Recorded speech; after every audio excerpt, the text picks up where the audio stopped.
Donc,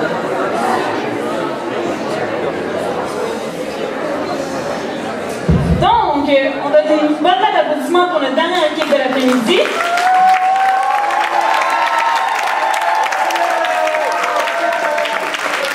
Comment est-ce que vous êtes là? Montréal? Ottawa? Et les meilleurs?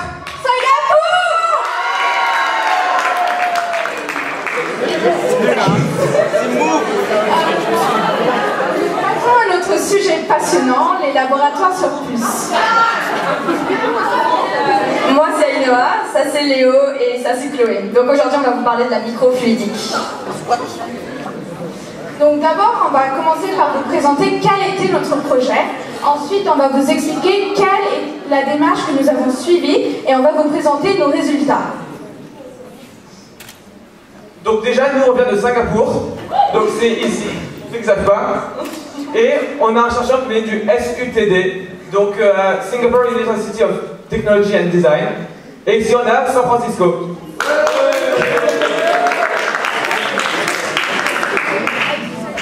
Est-ce que vous savez ce qu'est un laboratoire sur puce? Ok. Donc un laboratoire sur puce ressemble à quelque chose à peu près comme ça. Et le concept d'un laboratoire de puce est de rétrécir la taille d'un laboratoire pour qu'elle puisse rentrer sur quelque chose de très petit. En général, les laboratoires sur puce leurs circuits, ils ont des circuits à l'intérieur qui sont de taille de l'ordre du micromètre. Maintenant, pour expliquer comment ça fonctionne, je vais parler d'un concept qui s'appelle la microfluidique. Est-ce que vous pouvez deviner à peu près ce que c'est ou pas? Oui? Ouais, à peu près c'est ça. Donc la microfluidique, c'est en fait lorsqu'on étudie le comportement d'un liquide à l'échelle du micromètre. Donc les liquides sont généralement de l'ordre du microlitre, c'est-à-dire 10 puissance moins 6 litres. Est-ce que quelqu'un peut me donner la définition d'un laboratoire? Oui? Oui? Ça, c'est un exemple de laboratoire, les laboratoires de recherche. Il y en a d'autres? Il y a 3 types, on en a un. Oui? Ça fait partie des laboratoires de recherche, mais également des autres types. Est-ce que lorsque vous allez chez le médecin et on prélève votre sang, on appelle ça aussi un laboratoire de biologie médicale pour qu'on puisse, diagnostiquer la maladie que vous avez. Et le laboratoire sur puce que nous avons étudié aujourd'hui, c'est un laboratoire de biologie médicale car il dilue le sang. Donc justement quand on parle de microfluidique, on doit aussi parler de dilution. Donc pour vous expliquer... Ah non. Donc ça déjà c'est un exemple de dilution, donc un colorant dans de l'eau. Si ça marche.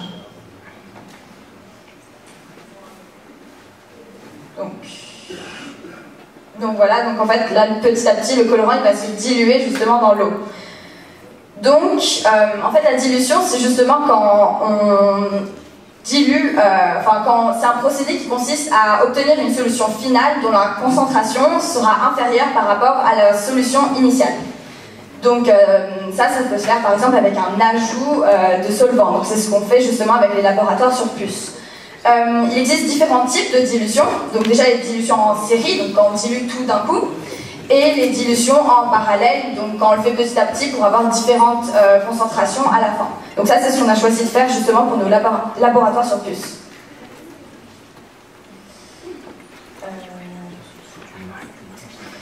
Donc du coup en fait pendant notre projet on a essayé de trouver des moyens justement de diluer rapidement du sang avec de l'eau.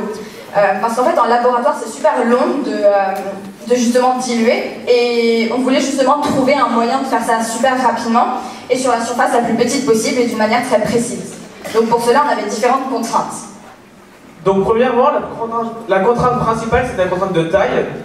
En effet, plus c'est petit, mieux c'est. Donc du coup on a essayé de faire une puce qui pouvait rentrer sur un microscope. Donc de 2 sur 3. Donc si vous voyez ce que c'est petit comme ça. Vraiment très petit. Ça fait la taille des lamelles que vous examinez en cours en SVT. Après, il y avait une autre contrainte, c'était la contrainte de taille des tuyaux, pour le coup. Donc c'est parce que les imprimantes 3D qu'on utilisait n'étaient pas de la meilleure précision. Et donc du coup, on avait une limite de 500 micromètres pour la taille des tuyaux. C'était quand même assez gros. La deuxième contrainte qu'on avait, c'était la concentration de la solution après qu'elle est passée à travers la puce. C'est nous qui avons choisi la concentration et on a décidé d'avoir plusieurs sorties dans notre puce pour qu'on puisse avoir différentes concentrations.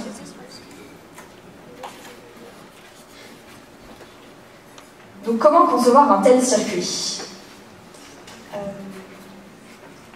Donc on va d'abord vous montrer les différentes étapes. Donc la première étape, c'était de comprendre qu'est-ce qu'était la microfluidique. Ensuite, on est passé à la partie un peu plus théorique de notre recherche et ensuite on est finalement arrivé à construire notre propre puce. Donc on va donc vous expliquer notre démarche. Donc il y a des endroits là où on a plus ou moins réussi, il y a des pistes qu'on a subies, qu'on a ratées, qui n'ont mené à rien.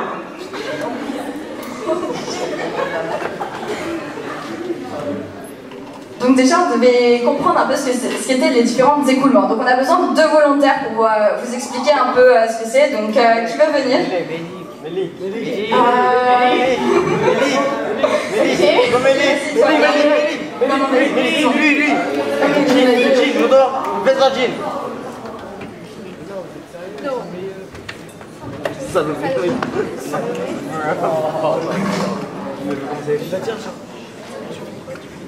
Ok, donc vous allez chacune prendre une bouteille.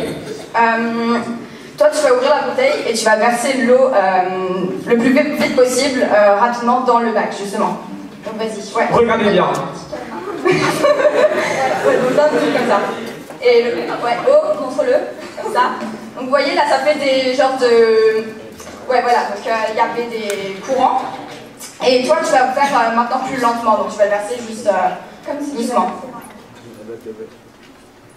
On voit que c'est beaucoup plus organisé comme ça. Donc là, on voit que l'eau, elle fait partie d'un courant et il y a très peu de gouttes qui s'échappent, alors que dans le premier cas, l'eau, elle est partie avec des petits jets et beaucoup de gouttes s'échappaient. Voilà, merci beaucoup. Merci.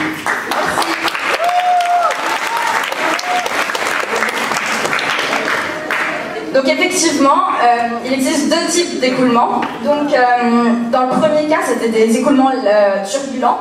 Donc c'est dans ce cas-là. Donc en fait, et le deuxième du coup c'était laminaire, donc quand ça reste tout droit et que ça ne se mélange pas.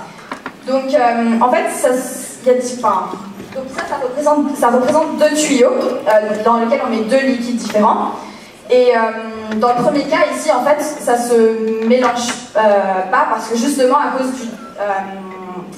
de la vitesse du fluide, par exemple, du débit, de la taille du tuyau. Donc en fait, il y a différentes caractéristiques qui font que ça ne se mélange pas, alors que dans le deuxième cas, ça se mélange justement. Donc ça nous a permis de trouver les différents types d'écoulements pour justement essayer de faire cela dans notre laboratoire sur puce. Donc on a cherché à créer un écoulement turbulent. Sauf que nous avons réalisé que dans un système des dimensions de l'ordre du micromètre, c'est impossible d'avoir un écoulement autre que laminaire. Donc, il existe un autre moyen de savoir l'écoulement. On doit utiliser une formule qui s'appelle la formule du nombre de Reynolds.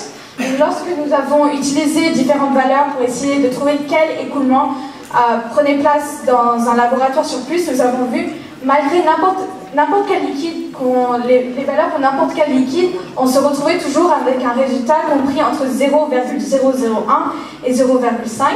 Donc le nombre de Reynolds, lorsqu'il est inférieur à 2300, on se retrouve avec un écoulement laminaire. Donc nos résultats, ils étaient largement inférieurs au seuil pour avoir un écoulement laminaire. Donc après on a essayé de faire des formules, comme vous pouvez le voir ici, c'est un peu compliqué mais je vais vous expliquer. Donc en fait on a cherché comment est-ce qu'on pouvait avoir le diamètre de notre tube, donc en partant du principe qu'on ait un tube rond, et avoir à partir de ça la concentration. Sauf que le problème c'est qu'on a plutôt utilisé des tubes carrés qui étaient beaucoup plus simples à faire avec des imprimantes 3D. Donc à ces formules on s'en est pas du tout servi, parce qu'on utilisait des tubes carrés au lieu des tubes ronds.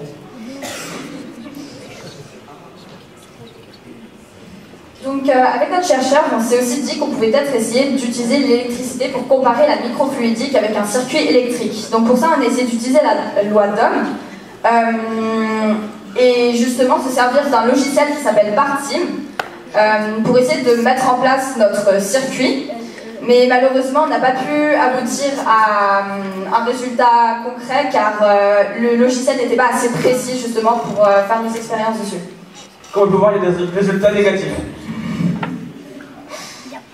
Donc du coup, on a essayé, malgré tous ces échecs, à conceptualiser une puce. Donc comme on peut le voir ici. Et on a numéroté chaque concentration à chaque bout de notre puce. Donc on peut voir qu'on a le sang en haut à gauche, l'eau après. Et donc on a des tuyaux avec le sang qui continue. Donc on peut voir le sang là qui fait comme ça, l'eau qui arrive comme ça, et ça fait une première concentration. Après, on a le sang qui continue un peu dilué et qui rejoint l'eau, et ça fait une nouvelle concentration. Et ça se dilue toujours plus comme ça, pour pouvoir finir des concentrations beaucoup plus faibles. Donc on est parti sur ce modèle-là, on a calculé les longueurs, on était content pour avoir fini le projet, sauf qu'on s'est rendu compte qu'un liquide était beaucoup plus attiré si la sortie était plus proche. Et on n'avait pas pris en compte pour des calculs. Donc du coup, un liquide qui arrive là, il voudra plus aller par là que par là, parce que ce sera beaucoup plus proche de la sortie. C'est comme l'électricité. Donc du coup, on a dû recalculer un peu nos calculs, et on a fini par trouver le résultat final. Donc on va vous présenter maintenant la conceptualisation de notre puce, comment on a fait pour trouver les résultats finaux. Donc, on est parti de la fin, qu'on trouvait beaucoup plus simple. Donc là, on voit un circuit vraiment simple de dilution. Donc, il y a de l'eau qui arrive par là, du sang qui arrive par là, et ça fait une concentration. Est-ce que tout le monde comprend ce schéma? C'est plutôt simple, il y a deux tuyaux qui se rejoignent en un. Et donc... Ça marche pas. Donc du coup, on a calculé le débit qu'on voulait avoir ici. Enfin, on est parti d'un nombre qu'on voulait, tout ça. Donc supposons qu'on veuille un débit de 10 ici. Si on veut, par exemple, une dilution par 10, on a pris un débit de 1 ici et un débit de 9 ici. Mais comme on a les longueurs, en fait, c'est inversement proportionnel à la longueur. Donc du coup, si on veut un débit de 9 ici, on va juste faire 1 sur 9 en termes de longueur. Et pareil pour là et pareil pour là. Donc on est parti de la fin comme ça. Et après, on a avancé un peu à la suite. Donc pareil, on est parti du principe, là c'était le choix de faire la même longueur ici. Donc du coup, on a calculé le débit ici, le débit ici, le débit ici, le débit ici, le débit ici. On a fait l'inverse à trouver les longueurs. Et on a fini par arriver à notre résultat final, avec toutes les longueurs. Donc voilà. Donc, c'est pas seulement un projet de Math Engine, les laboratoires sur puce existent dans la vraie vie. Ils sont souvent utilisés, par exemple, comme des organes sur puce, c'est-à-dire qu'ils vont simuler les organes du corps et on va les utiliser lorsqu'on veut, par exemple, tester la réception d'une nouvelle drogue pour voir comment le corps va réagir. Elles sont également utilisées pour simuler des réactions chimiques, comme on l'a vu aujourd'hui avec les dilutions. On peut donc conclure que la microfluidique elle a de nombreuses ouvertures, notamment sur le monde médical. Voilà, merci beaucoup. On aimerait aussi remercier Mme Kennel et M. Kasperjak pour leur aide dans ce projet.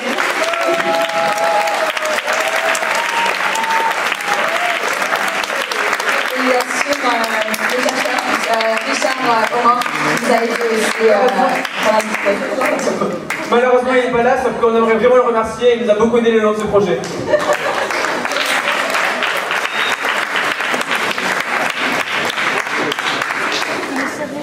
Merci à vous pour votre belle présentation, bravo. Et merci à tous ceux qui ont présenté aujourd'hui, c'est une belle après-midi.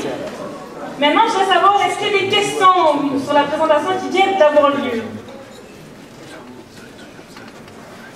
Oui, j'ai une question, je vais lui porter le micro un instant. N'ayez pas peur.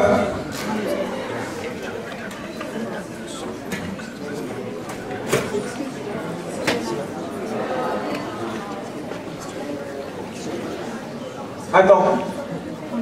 Vous avez dit au début que le débit n'était pas le même parce que ça allait plutôt vers le premier. Et après, vous avez réussi à faire que le débit soit le même dans les trois. C'était... C'est parce qu'à l'origine, on est parti des dilutions pour pouvoir faire le débit. Donc forcément, on n'avait pas le même débit, mais on avait les dilutions stables. Et après, on est parti dans l'autre sens qui était beaucoup plus simple. En fait, on s'en est rendu compte plus tard que c'était beaucoup plus simple. Et donc on est parti des débits, on a choisi le débit qui était toujours le même, oui. Une autre question, oui? Tu veux parler de quoi?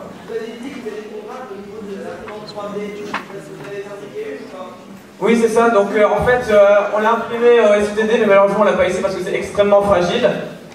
Et donc, ça fait la taille d'une lamelle. On a imprimé ces tailles-là, le circuit. Et oui, donc du coup, on a une contrainte au niveau de l'imprimante 3D. Est-ce qu'il y a d'autres questions? Dans ce cas-là, pour une dernière fois, on donne une bonne réflexion.